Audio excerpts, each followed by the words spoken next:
임플란트 하신 분들은 대부분 뭐 치아가 깨지거나 충치 생기거나 뭐 파절되거나 이런 분도 있지만 대다수의 환자분들은 잇몸병 때문에 하는 경우가 많아요.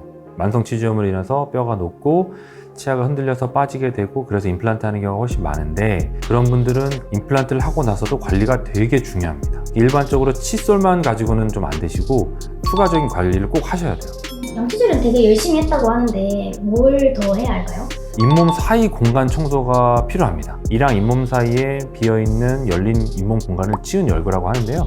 그 공간이 자연치의 경우도 3mm 정도는 모든 치아에 있는데 임플란트는 한 5mm 정도로 굉장히 깊습니다. 칫솔질만 가지고 하기에는 1mm 이상 들어가기가 힘들고요. 그래서 한 3, 4mm 정도는 청소하기 어려워서 저는 워터픽을 꼭 추천드립니다. 근데 왜 워터픽이에요? 치실이나 치간 칫솔은 좀 별론가요? 치실 치간 칫솔로는 잇몸 사이 공간으로 들어갈 때 1, 2mm 이상 들어가기가 참 어려워요.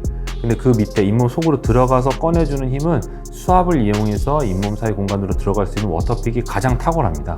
그래서 워터픽을 양치하신 다음에 꼭 쓰시는 게 필요하세요. 그러면 임플란트 환자를 위한 워터픽 사용 방법을 좀 알려주세요. 이 영상에 나오신 것처럼 이 물이 옆으로 쏠 때 우리는 보통 수평으로 이렇게 쏘는 분들이 있는데, 이렇게 쏘시면 사실 이랑 잇몸 사이 공간으로 들어가기는 어렵습니다. 치아 위에 붙어있는 치태는 양치질로 빼시고요. 잇몸 속으로 물을 들여보내야 되는데 이랑 잇몸 사이 공간에 이 워터픽을 대고요. 물을 잇몸 속으로 쏴서 들여보낸다는 생각으로 대시고 쭉쭉쭉쭉 잇몸을 따라서 진행하시는 게 좋아요. 윗니는 아래에서 위로, 아랫니는 위에서 아래로 잇몸 속으로 이렇게 물을 밀어 넣는 식으로 보내셔야 됩니다. 근데 워터픽의 강도 조절이 되던데 어느 정도 선으로 해야 될까요? 너무 아프다고 느끼지 않을 정도는 쏘셔야 돼요. 이랑 잇몸 사이 공간으로 물이 들어가려면 아프진 않지만 그래도 어느 정도 수압이 있는 정도로 쏘시는 게 좋습니다. 그리고 쏘신 다음에 뭐 피가 난다거나 하면 오히려 더 머뭇거리게 돼요. 안 하시게 되는데 오히려 거꾸로 더 많이 쏘세요. 피가 나는 건 염증이 있기 때문에 더 많이 더 자주 쏘셔야 됩니다. 저는 양치할 때마다 쏘자고 말씀을 드리거든요. 근데 자주 쓰셔야 돼요. 그러면 워터픽도 양치질 전에 써야 되는지 후에 써야 되는지? 이랑 잇몸 사이 공간으로 들어가 있는 치태를 뺀 다음에 그런 것들이 또 입안에서 바깥으로 배출이 돼야 되는데, 그 이후에 양치를 안 해버리고 그냥 물만 헹구고 나면 어딘가로 또 들어가요. 그래서 먼저 치실 치간 칫솔 워터픽을 먼저 쏘시고 그 다음에 양치하시고 물로 헹구시는 게 가장 좋다고 생각을 합니다.